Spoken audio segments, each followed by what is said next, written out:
Are you tired of spending too much of your hard-earned money at the supermarket? Are you dreaming of farm fresh eggs, homegrown veggies, and homemade everything?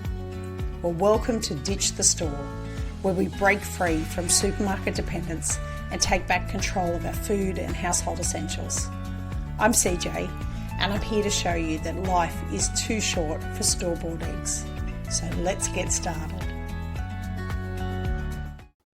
G'day everyone, and welcome to another episode of Ditch the Store. I still nearly say not the farmer's wife occasionally because I'm still getting used to the fact that we are now Ditch the Store.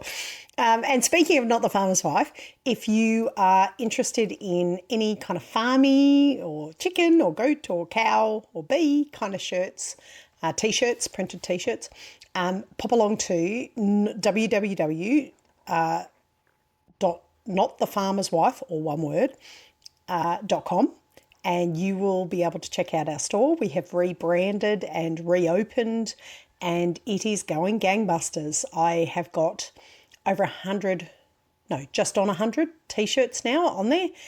So there is plenty for you to look at, and there is dog category, cat category, not cat, definitely not cat category, chicken category, bee, cow, goat, kitchen, and there's also a bit of a naughty adult section if you're liking adult kind of style t-shirts. Shout out to my bestie Ange, who loves a good dirty t-shirt. And if you pop along there, if you sign up and subscribe, you get 10% off. So if you're interested in some t-shirts and you want a little bit of a discount, sign up, subscribe, get your 10% off and order away. For the Aussies that are listening, and for my overseas friends, the shirts will be printed in the closest country to where you're ordering. So if you're an Australian ordering, they will be printed in Australia, which I think is amazing because it means that, it's a made-to-order store, print on demand, some people call it. The good bit about it is that it supports the local businesses in the area that you're actually purchasing from. So if you're in the US and you want to support a US business, ordering a shirt from me is not necessarily, you are supporting me because I'm an Australian, but the person doing the printing, who's getting paid to do the printing and to ship the shirt out to you, will be in the US, which I think is amazing. I really think it's important to support local communities. When money turns over in local communities, it then gets spent in the local communities, and that is beneficial for everyone. In Australia, we sing on about Australia made all the time. 90% of the things that we buy in Australia have been imported from China. And even the things that are made here, they're just repackaged here in Australia, and they'll be shipped in from China. And I discovered that when I was trying to do my beeswax wraps that I sell on Amazon. I wasn't able to buy beeswax wraps manufactured here in Australia. I have to go to China to get them, which is a bit frustrating. I could hand make them, but then the cost would be so prohibitively expensive, nobody would really be able to afford them. And I didn't want to do that. I wanted to make them affordable for everybody, so I ended up going the China route. Anyway, if you're interested in some t-shirts, we've just released the new collection of 100 t-shirts. Pop along to www.notthefarmerswife.com and you will find all those. Anyway, this week we are still on the bandwagon of making cleaning products at home. And this week we're talking all things bathroom cleaning without toxins. And I want to tell a funny little story, which you may have heard before. I think I have mentioned it before. I used to be a bit of a clean freak when it came to the bathroom stuff. I may have a little bit of OCD, and I don't think that's necessarily a bad thing. Depends on in what context. But I like things to be clean. And I like the bathroom to be clean. I can't stand it when there's gunge in the bathroom. So I used to use exit Mould, which is the typical standard, bathroom cleaner, to clean our showers. Now, when we lived at Gunning, we actually had 3 toilets and 3 toilets and 3 showers and a bathtub. So there were plenty of bathrooms to clean. And I went into the main bathroom to clean it. And the way that I clean the shower when I do it is generally I'll go in and spray some spray all around the shower, leave it sit for 5 to 10 minutes, and then I jump in to have a shower. And while I'm in there, I scrub all the corners and everything, because then I can see everything. I'm not worried about trumping water all through the house afterwards, but I can give it a really good clean while I'm in the shower. So I'm standing in the shower. I'd sprayed exit mould out the gazoo for 10 minutes earlier, and the shower had glass sliding doors that shut. So you're kind of locked into this little cubicle of a shower. And I'm standing in there. And the next thing, the handy helper hears a big thump. And he comes running into the bathroom to see what dropped, what broke, what happened, to find me passed out in the bottom of the shower. Stark naked, water running, exit mould fumes going everywhere. The exit mould fumes had knocked me out. Hot water and exit mould fumes, would not recommend it. Give it probably a 1 out of 10. Do not try this at home. Anyway, so from that point onwards, I kind of realised I had to go a different route with bathroom cleaning, because I was going to keep knocking myself out because I insisted on it being clean. So I have experimented a bit with bathroom cleaners, and I've also experimented a bit with toilet cleaners. I can't stand a dirty toilet. And again, could be my OCD kicking in, but I really hate it when you have water stains in the toilet. Not just the gunge that happens in toilets normally, but the actual water stains. It always reminds me of growing up in a really old house with, and when I grew up, just for context, I'm in my early 50s, folks. When I grew up, believe it or not, I lived in Sydney, which is the capital of New South Wales, and it's a major city. It's probably the biggest city in Australia, and we lived in an outer suburb, and we lived in the worst house on the best street. And we did not have a flushing toilet in our rental. Mum and Dad only rented, and we did not have a flushing toilet in our rental house. We had a pan toilet, and that will be taking people back. If you are a millennial or a Zeta or anything like that, go ask a Gen X or a Boomer about it. But we had pan toilets, which was a shit can that sat under a seat in an outhouse in the backyard, and you had to walk outside to go to the toilet. So it could be pissing down rain and you want to go to the toilet, and you had to walk outside to go to the toilet. Now, our landlord upgraded the house probably about 4 years after we lived there. So for about 4 years, we had a pan toilet and I'm talking 1970s in Sydney, Australia, and we still had a pan toilet. We did not have the septic connected to the house. So therefore, the sewage connected to the house. So we were still using a pan toilet until probably about, I want to say about 76. I'd have to check with Mum, but about 76, we got the septic connected to the rental property we were living in, and we had an inside toilet for the first time in our lives. We had an inside toilet because I grew up on the Gold Coast, that's where I was born, Gold Coast in Queensland in Australia. And on the Gold Coast in the very early 70s, there was no sewage. So where we lived there, my dad actually worked as the shit can collector. So he would go around and pick up the cans to take to the sewage depot to empty the cans, and he'd replace it with a fresh can. So the sewage guy would come in, the can man, we used to call him. He'd come in, he'd take the can out of the back door of your outhouse, and he'd slide a new can in for you, and he'd take your can off. He'd put a little lid on it and carry it back out to his truck and take it away. And my dad actually did that when we lived in Queensland. He did that as a job. He worked for the council. And then in Sydney, we still had one, which I used to be mortified that my friends would come over and have to use the toilet. And that's just from being a little kid. I can remember not wanting people to know that we still had a can.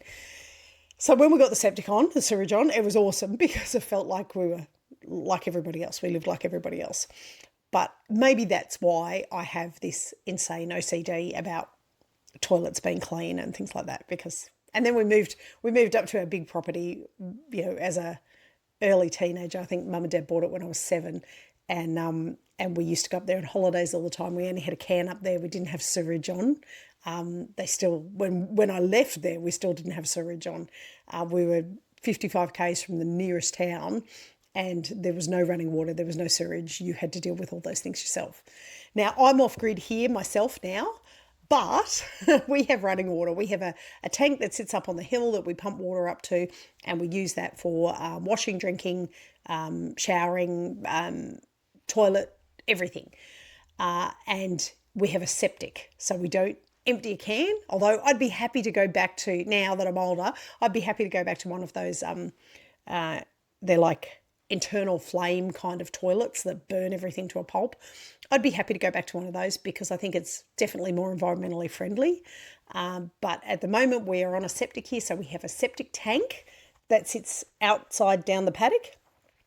And unfortunately, on a bad day when the wind is blowing the wrong way, you can sometimes smell it. But we don't have sewage connected here because we are too far out of town. Excuse me. So we have to, every 2 to 3 years, 4 years, get the septic tank pumped out. It does break down a lot and it does have an overflow. And we always joke that the grass is always greener on the other side of the septic tank. But you do need to get it emptied from time to time. So, bathroom stuff. Let's get on with it. Now that I've told you all about toilet history, because, for any of you that have phobias about toilets, you're probably mortified and already switched off. The rest of us, let's get on with how to clean the bathroom. So, it is probably the most chemically laden area, short of the kitchen. It'd be the most chemically laden area because people do get very upset about the idea of a bathroom, particularly a toilet, not being clean. And the best way to clean it, most people think, is just to put shit tins of chemicals down the toilet in order to clean it. But there are better ways of doing it. So the most common things that people use in the bathroom will be bleach sprays to get rid of mould because it's such a wet area. Toilet bowl cleaners because, as we just said, nobody likes a dirty toilet bowl. Mould and mildew removers, again, wet area. And air freshness because if it's a toilet area, there's going to be smell. We joke about in this house that nobody's shit doesn't stink. Everybody's shit stinks. So by the end of this, I want to have a couple of recipes that I've given to you and I will have them. The blog will go up on Friday morning like it always does. So if you're unsure, go to mojohomestead.net and have a look and you into the blog area and you'll be able to see the recipes actually written out. So if you're driving, you don't have to write them down. They will be written down somewhere for you. But before I go into the recipes, why should you not use chemicals in the bathroom? Well, the first one to me is because it's not great for the environment. And, although I say it time and time again, I would probably be considered to be a climate change denier amongst most circles. That doesn't mean that I'm not environmentally friendly, and that doesn't mean that I'm not pro keeping the environment healthy around you, particularly your own environment that you have control over. I think that's even more important if you've got control over it. So we need to keep it healthy. So because most of the conventional bathroom cleaners contain chlorine, bleach, ammonia, some hydrochloric acid, and all the synthetic fragrances, that can impact your family's health and your living environment. And I think if you can get away from those, if you have the ability to do that, then definitely do it.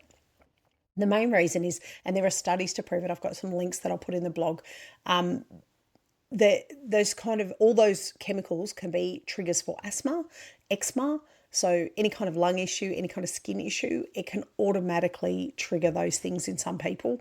And that's because our bodies just aren't really meant to be around those chemicals. Now, I had a quick look, even the lemon fresh toilet cleaners, they have a chemical-based fragrance that is linked to hormone disruption. So again, like we talked about with the kitchen cleaning stuff, if you are somebody who suffers from polycystic ovaries or anything like that, and your hormone system is not working at its optimal level, then you probably want to stay away from those fragrances because they do muck up with the hormones. Now, the other thing is, this is the environmental side for people like me, particularly who are off-grid, or if you're trying to go off-grid with your toilet and water systems, is that bleach and ammonia are shit for the balance of a septic system and greywater systems. You really don't want to be adding chemicals to them that are not chemicals that can cope, that survive in the environment without doing damage. So if it's something simple that like white vinegar, where it will kill plants, don't get me wrong, if you pour straight white vinegar onto some plants, they will not cope with the acid level and they'll die. But if you pour bleach onto any plant, it'll just about die. So I should check that that's true, but I couldn't imagine ever pouring bleach onto a plant. Vinegar like I say, it'll kill some of them, but it's not going to kill all of them. And it certainly won't affect grass. It's not affected our grass using it. And we have a greywater system that runs from our washing machine and from our kitchen sink. It runs directly onto our grassed area out the side of our house. Because we're off grid, we're going to save as much water as possible. So we put as much as we can back into the system. The only water that goes into our septic is our shower water and our toilet water. That goes straight into our septic. So obviously I don't want to put chemicals into our septic system that aren't going to be conducive to a healthy bacterial environment in the septic system. And I'll talk more about septics in a little while because it is important, especially if you're trying to go to that. Now, the other issue is that those chemicals can also leave residual effects in water, residues in water, residual. I don't know what I'm saying this morning. I haven't had enough tea or coffee. It can harm aquatic life. So if it's running off into a water stream, if it's near a dam, anything like that, it's not going to be great. If it's going into the soil and your animals are eating that soil, that can also be detrimental to the animals because you don't want them eating chemicals. And it will stay in the soil. And some of them, the breakdown time is lengthy. So it means it's going to sit in the soil for a lot longer before it breaks right down. And then obviously there's lots of packaging, plastics and packaging that come with those products when you buy them each week or each month or how often you buy them. And that's just more rubbish for you to throw out. So if you can get away from it, you probably would. Now, I worked it out that the separate products for toilets, showers, mould, floors, etc., usually average between $5 and $8 each. Now, you can get the home brand ones for around the $3 mark, but even the toilet gel that comes from Aldi, I checked because that's where I normally would buy anything that I am buying. Aldi, I went in and checked, and the toilet gel cleaner that they have in there is $2.70, I think, for a litre. So, yeah, even the cheapest ones are still around that $3 mark kind of thing. The homemade ingredient one, probably looking about $1 a batch. So it's definitely more frugal, definitely there's a cost benefit to making it yourself. And I've just reminded myself that I have to make up some more laundry powder because we're almost out. I was just going through it in my head, when have I got to buy more? Because I have to buy the washing soda to put in it. So, recipes. Now, I will put these up on the blog, so you'll be able to go and have a look at the recipes there. But toilet cleaner, this is what I use. Half a cup of bicarb soda, half a cup of citric acid, and 15 drops of whatever essential oil you like. And don't forget, I've got my links. I'll post them again here. The links to essential oils that I recommend. It's a purchase off Amazon, gets delivered to your door, tiny little bottle, but for under $10 just about, you can get any kind of oil that you want. And I list the main 5 ones that I would use. And I've only just started using lemon oil, so I'll let you know how that goes. But I would normally use in the bathroom tea tree or eucalyptus oil because I like the smell of it in that kind of environment. Lavender oil would be a good one for the bathroom as well, so that wouldn't hurt. So what I do is I mix it all in a bowl, and then I sprinkle the mixture of bicarb soda and citric acid into the bowl first. I don't put the oil in with that. I mix that and then just sprinkle a little bit, like using a little cup or a spoon. Sprinkle it into the bowl. I let it sit for a little while. Then I add a couple of drops of essential oil, and then I flush. And it fizzes, but it cleans the edge of the bowl and takes anything down with it. And then the essential oil obviously leaves a lovely, nice smell afterwards. Now, bicarb is a natural deodorizer anyway. It's, like I said a couple of weeks ago, you can put it in a fridge in a tub and it'll take odours out of the fridge. Citric acid is great for lime scale, so that water scale that I was talking about on the inside of the bowl, that it's good for that. And then the essential oils, the reason that you would probably want to go, instead of lavender, go tea tree or eucalyptus, is because of the antiseptic properties in both of those. And we did discuss it. If you didn't catch it, I did a podcast a couple of weeks ago on essential oils, and I go through all the properties for different essential oils, the main 5 ones anyway.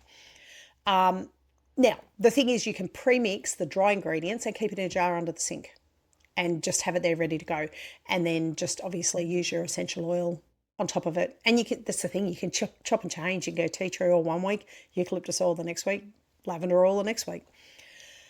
Mould and mildew spray. It's very similar to our what we would use in kitchen environment. 1 cup of white vinegar, no bicarb soda, just the vinegar, and then 10 drops of tea tree oil, and you can put clove oil in this. Clove oil has a whole bunch of other properties that are different to tea tree oil, and it's very antiseptic and very cleaning.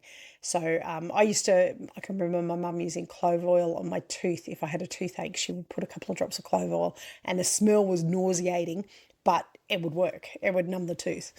Now, combine it in a spray bottle and spray affected areas, leave for 20 minutes, and then just give a light wipe down. Now, with all of these homemade ones, you sometimes do need to use a little bit of elbow grease, and I think we've kind of stepped away from using elbow grease and gone the easier route by buying the shop bought ones. But I actually joke and refer to it as my house cleaning exercise. So yeah, get you moving.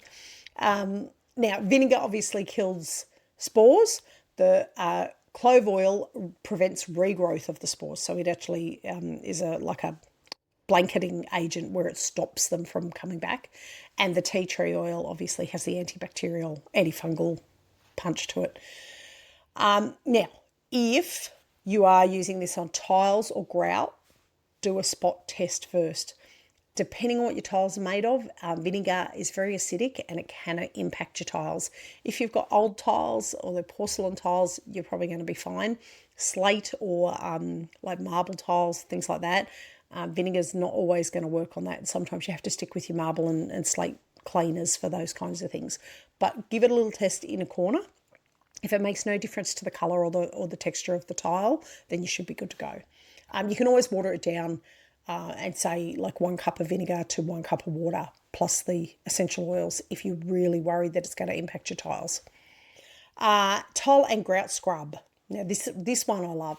Now you can buy a really hard, what they call a tile brush from Bunnings, and it's for the grout line, and it's just really short spiky brush on it, but they're hard plastic. It's really hard plastic, like you can really scrub it. That being said, having lived in a few old houses in my time and had to redo them and retile and things like that, just be careful and test run it on a patch that's inconspicuous first, because at Gunning, I did it once on one of our tiled areas and it actually lifted some of the grout out and I had to re-grout. So you don't want that. So don't go hell for leather with the elbow grease. Don't try and do all your exercise in one day by cleaning grout. You can damage the grout. So just go easy to start with. But the grout scrub that I use is 1 cup of bicarb, 1/4 cup of Castile soap, and a splash of vinegar. And what will happen is the vinegar will make the bicarb fizz a bit, but the vinegar just helps the soap to kind of go through all of that 1 cup of bicarb. And what you want to do is make a paste. It should be kind of really thick and pasty-like, and you apply that along the grout. Now, on all the things that I've seen, everybody says with a toothbrush. You'd be there all day in some areas with a toothbrush. That's why I like those grout brushes. You can dip the grout brush in and run it through the grout with the grout brush, and it covers it with a bit of paste. Leave it to sit for a little while, not forever. And if it's old grout, be careful doing that because you could lift it, and then rinse it. So then just get a mop with water and rinse all the area off by mopping it with water. You can, if it's really, really dirty grout, you can get in there and scrub it with the brush. But like I say, just be careful if it's old grout because you can lift it. Now, the bicarb shouldn't scratch. It should not impact the tiles or the grout. It's only if the grout's already damaged. The Castile soap obviously lifts some of the grime out of it, which makes it look cleaner. And the vinegar will cut through soap scum, because in a bathroom area like that, even if it's not direct contact with soap, it could still be causing, the soap could still be causing it to have a layer of soap scum. Say that 10 times quick. Soap scum over the tiles, and the vinegar will cut through that. Now, tips for keeping your bathroom smelling nice and feeling nice, having that nice, lovely smell in there. Natural air fresheners. You can simmer a pot on the stove with citrus peels or cloves in it, and then use that in your bathroom area as well, because it'll make it smell really nice. Getting a jar of bicarb, like I said, it's an odor neutralizer. A jar, little plate of bicarb, and leave it somewhere in there with a couple of drops of essential oil. And lavender obviously works really well for that, because lavender has that really calming, it just makes everything feel relaxed smell. So that's a good one for it too. But if you want that real, like the bathroom smells clean, then I go with tea tree or eucalyptus. Drain refresh recipe. Now, I have been guilty of using, what's it called? The soap, the Drano stuff. I have been guilty of using that. And that's because I have a 15-year-old daughter who has very long hair. And if anybody has a teenage daughter or more than one, I take my hat off to you, because cleaning the drains in our house, in our bathroom, can be a fucking nightmare. I honestly, these girls, it's like they molt hair like a dog does. They shed, and they never pick up after themselves. They never clean it up. It doesn't matter how many times you say, wipe the sink out of all your hair and put it in the bin instead of down the sink. Nope, go straight down the sink. So there is an alternative though to using Drano. Hey, I'm just gonna have a sip of tea. I'm still a bit croaky from my last bout of the flu, and every now and then I go to talk and I feel like I'm so drain refresh recipe. That's what I call it. Half a cup of bicarb straight into the drain. So I just half a cup straight out of my big bag into the drain. I follow that with half a cup of vinegar straight into the drain. Then I walk away and leave it sit. You can leave it sit for 10 minutes. You could leave it sit all day if you wanted. You could do it in the morning, come back in the afternoon. But once you've let it sit for at least 10 minutes, come back and flush it with hot water. Now, if you can boil a jug and take the jug in and pour that over the top of it, that will help again, because the hot water will help lift anything that the bicarb soda kind of pulled off the wall of the pipes in the drain, and it will take it down the drain with it. Now, if you've got a really problematic drain and you really don't want to use Drano, I would say do that every day or every other day for a week and see how you go. It really does work. I have had drains completely blocked. Out at Gunning, we had a drain that was completely blocked, and I wasn't driving into town to get Drano, and I used the bicarb hot water vinegar method, and it worked. We actually were able to, it was when we first moved out there, and the owners before us had dogs, and they used to wash the dogs in the laundry shower. We had a shower in our laundry, and they used to wash the dogs in there. And the problem was, when they washed the dogs in there, the hair would go down the pipe, and they weren't flushing it out to make sure that the hair was going out. So when we moved in there, the water used to back up all the time in that shower, and I couldn't work out why. Anyway, I did this a few times, and then I pulled the drain apart, and there was sand and hair down there, but it had obviously, the bicarb and vinegar had been enough to push some of it through, and then I was able to get a hose down there and push the whole lot through. So it will help. It'll help with smell, and it'll help with minor blockages.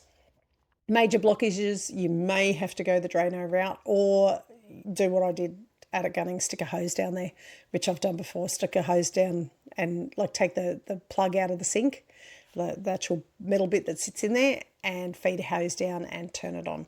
Just be prepared for the fact that if there is a solid blockage in there, your hose will hit it, but the water will come flying back out at you. So just be prepared for that if that happens.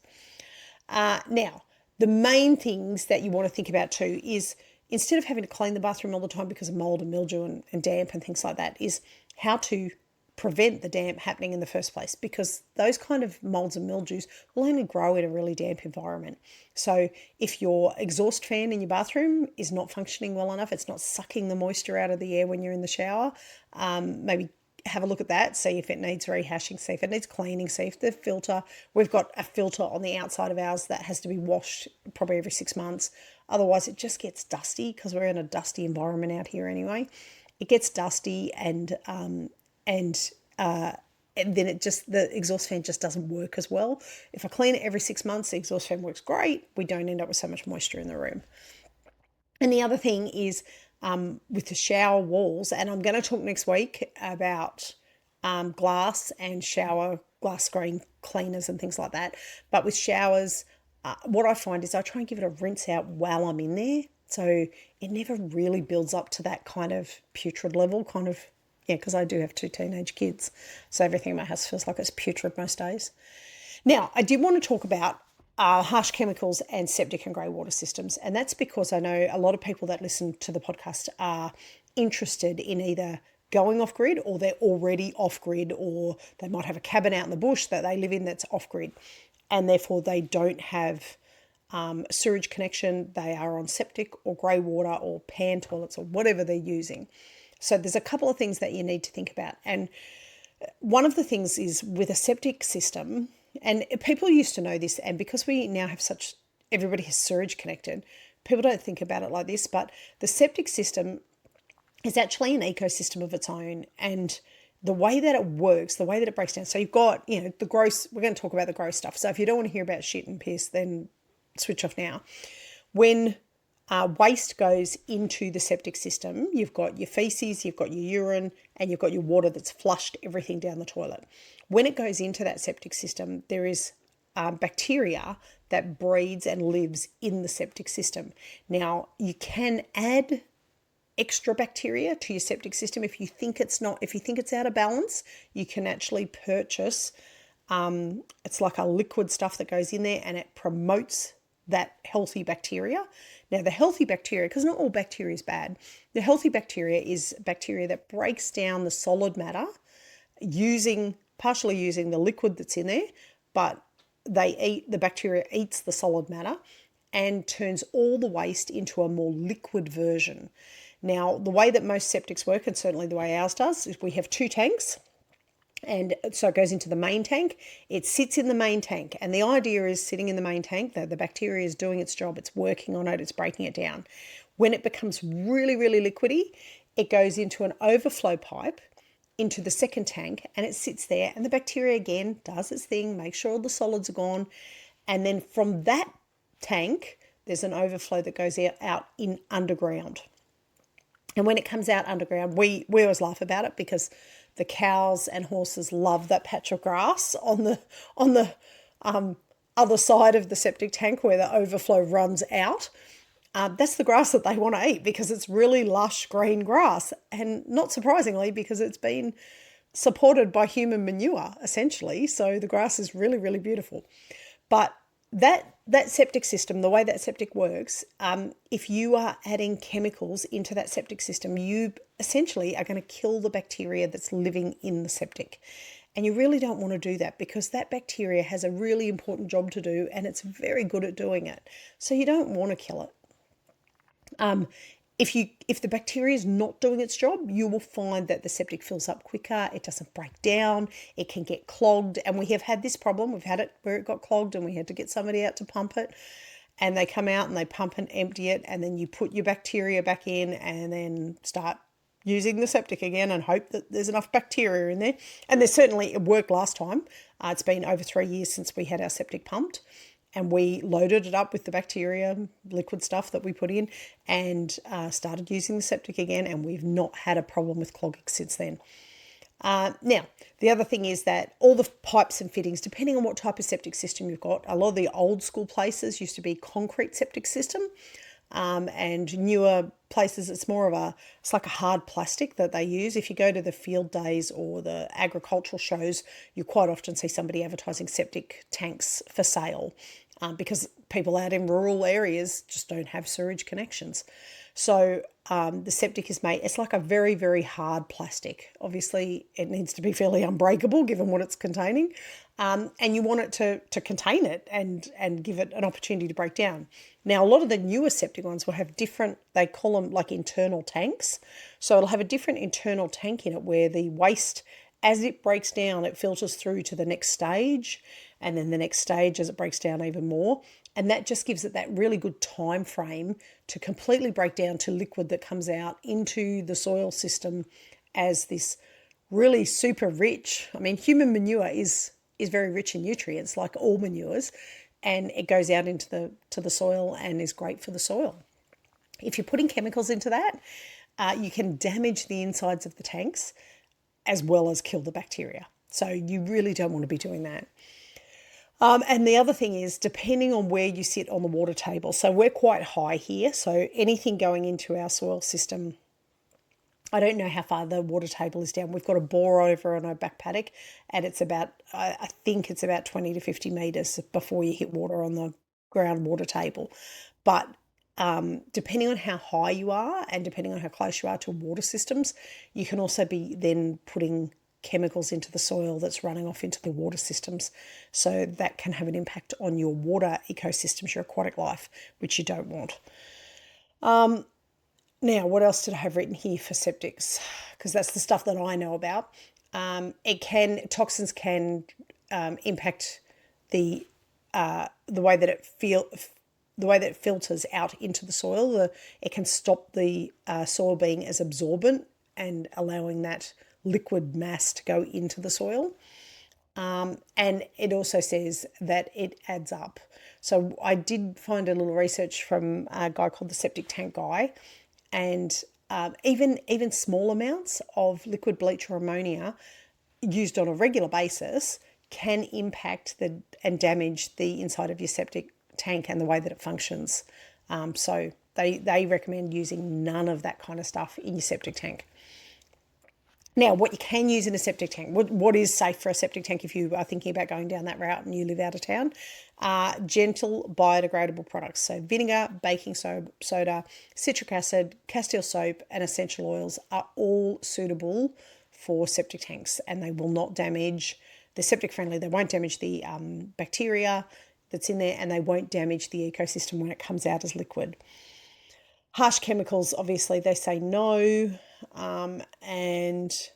And then also too, the septic guy tank also said to remind everybody that every 3 to 5 years you should look at having your septic tank pumped out and then putting the new bacteria back in and starting the process of refilling your tank, which as is probably getting to the point where it may need. That might be why some days the wind blows the wrong way and the kids go, "Oh, what was that?" Anyway, so a couple of frequently asked questions. Just let me have a little sip of my tea. I think I cut myself off there when I was saying I was having a sip of my tea, but you all knew what I meant. Okay, so frequently asked questions and common concerns.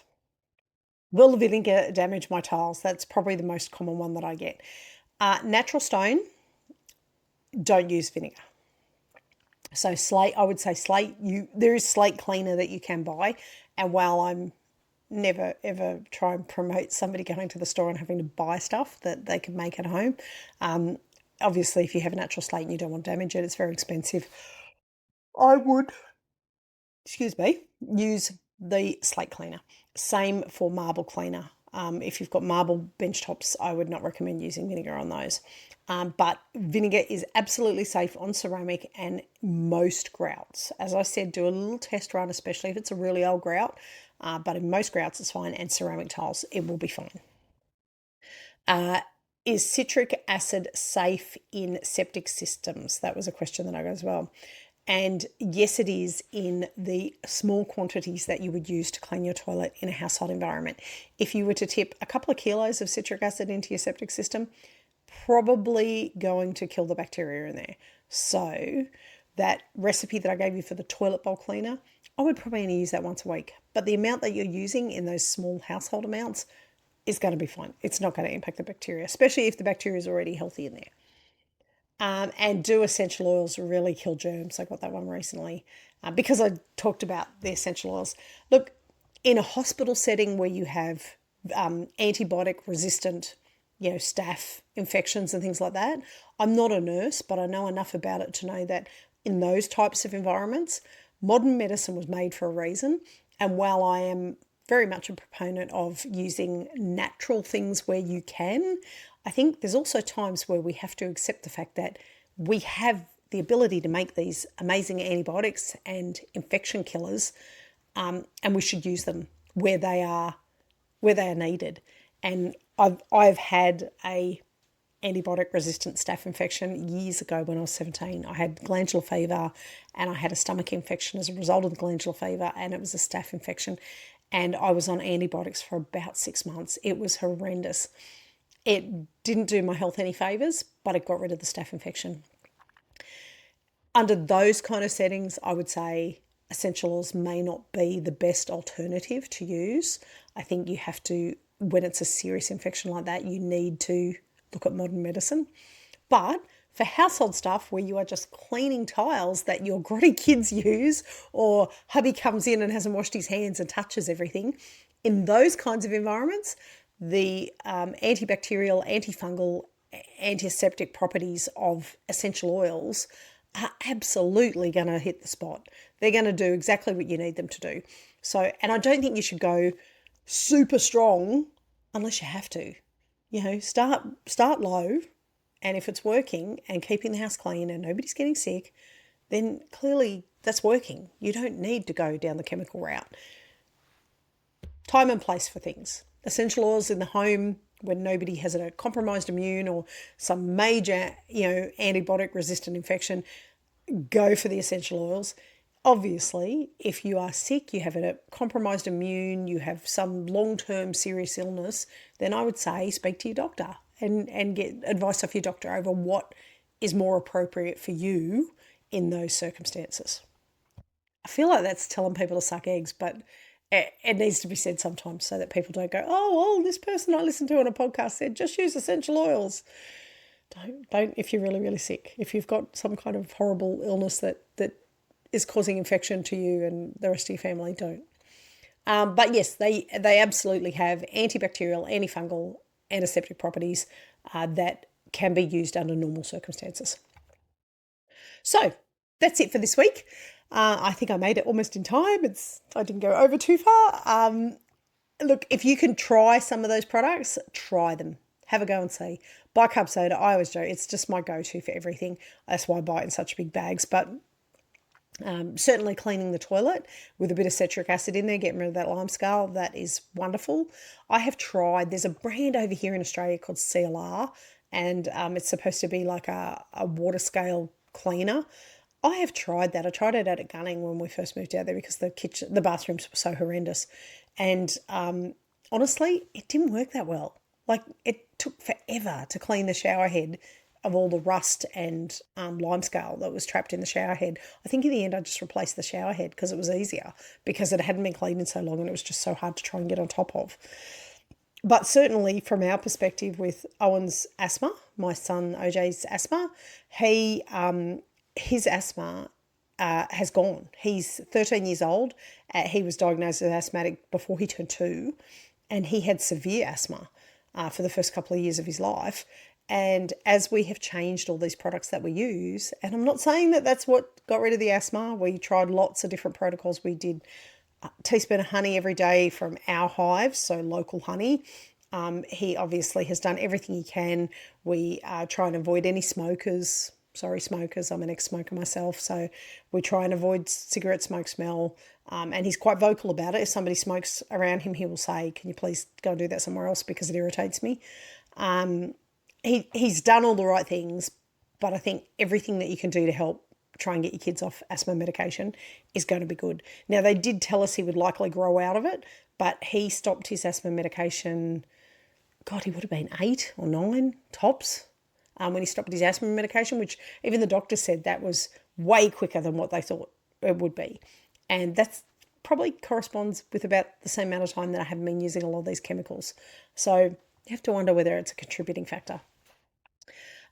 Anyway, have a look at the blog. It will be out tomorrow morning, Friday morning, depending on when you're listening to this. So if you're listening to it after Thursday, then it'll be out already.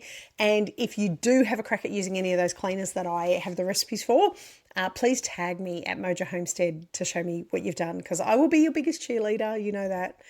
And again, if you're interested in any t-shirts, don't forget to go along to www.notthefarmerswife.com, our online store, which we are very proud of, and it looks very smicko now.